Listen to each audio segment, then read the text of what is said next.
People who have confrontations with narcissists often don't realise that they have been profoundly damaged by these experiences. Confrontations with narcissists often become very predictable. Basically, you will be extremely confused, you will never feel understood, and you'll definitely never get through to them. In fact, you're guaranteed to walk away crazier than ever. And all these confrontations are all very similar, regardless of the role the narcissist plays in your life. So this will apply to confrontations with your mother, your brother, girlfriend, pastor, your narcissistic boss, wife, or husband.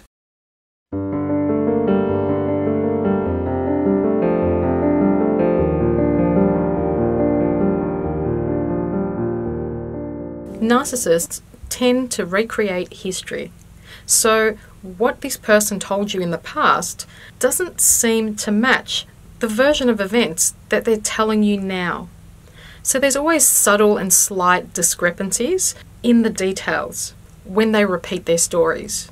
So we just tell ourselves it must be our poor memory. And at this stage, we don't recognise that recreating history is actually a classic tactic of crazy making. Narcissists will distort the little details so you can't ever pin them down about what actually happened. So they leave themselves room for having a rational explanation. So as an example, a narcissist may say, "Your mother is stupid, just like all women are." And if you ever confront them about this comment, it'll go something like this. First of all, they will tend to deny that they ever said that by saying things like, "You must have imagined that. That never happened. Sorry, I don't recall ever saying that." So they conveniently have a selective memory. Another response could be using humour and sarcasm by implying that he didn't really mean to say it that way. You're just being silly. Oh, you get so uptight about these things. So the narcissist will imply that you're being paranoid to interpret it in such a negative way. So he'll tend to minimise and distort the facts.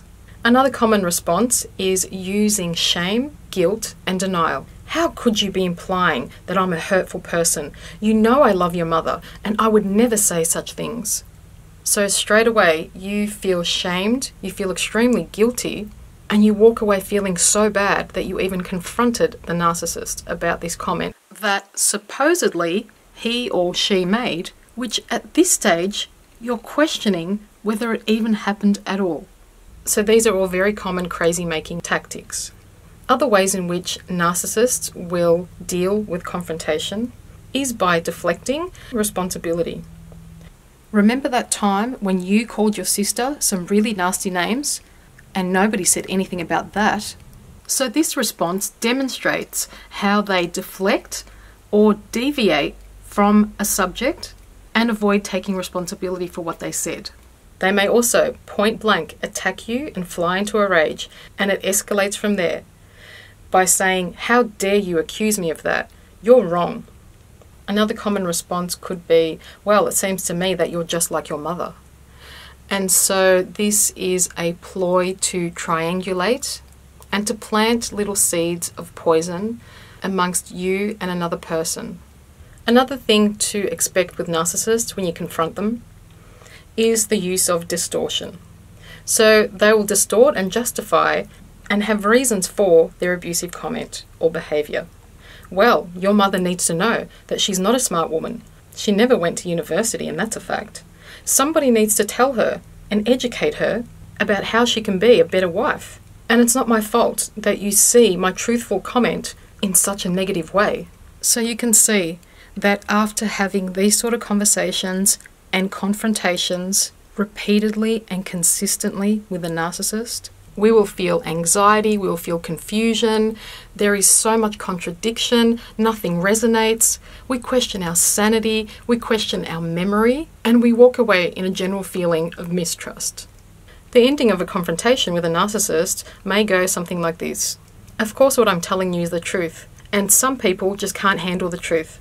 And then the narcissist will abruptly end this convoluted conversation and tells you to get over it. You're making a big deal out of nothing.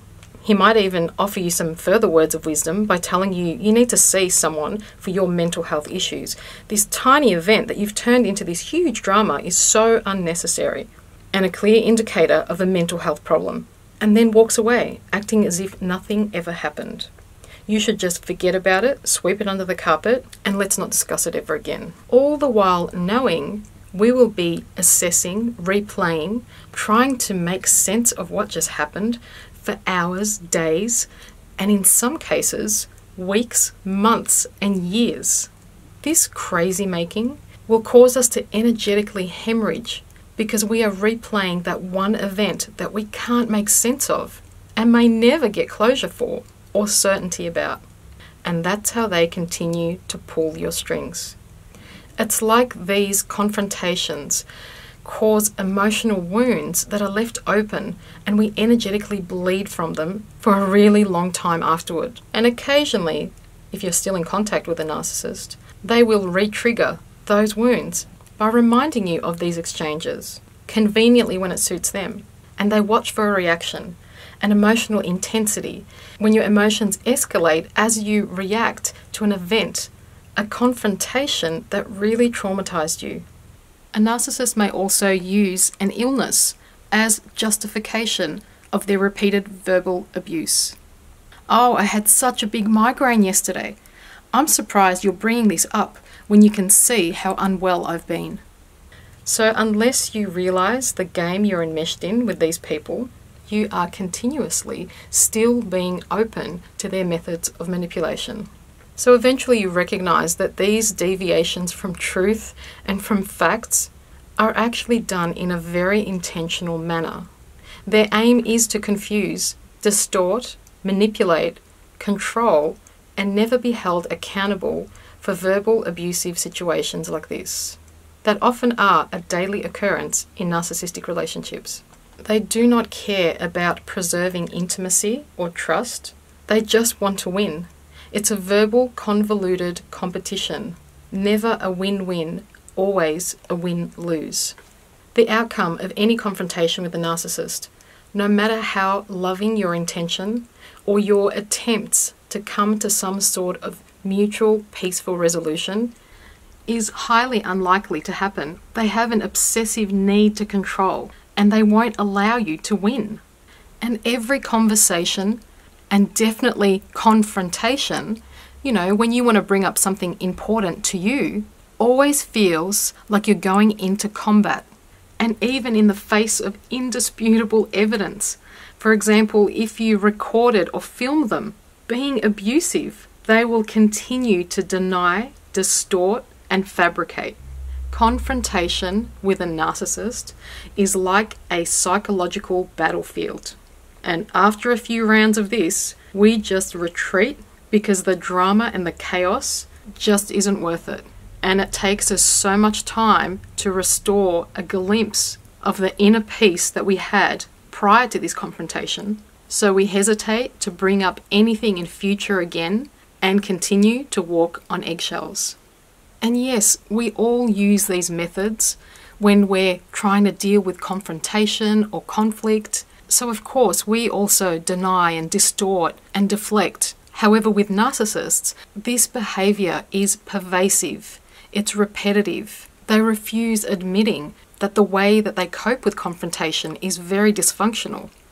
So you can see these methods make up part of the pathology of a narcissist.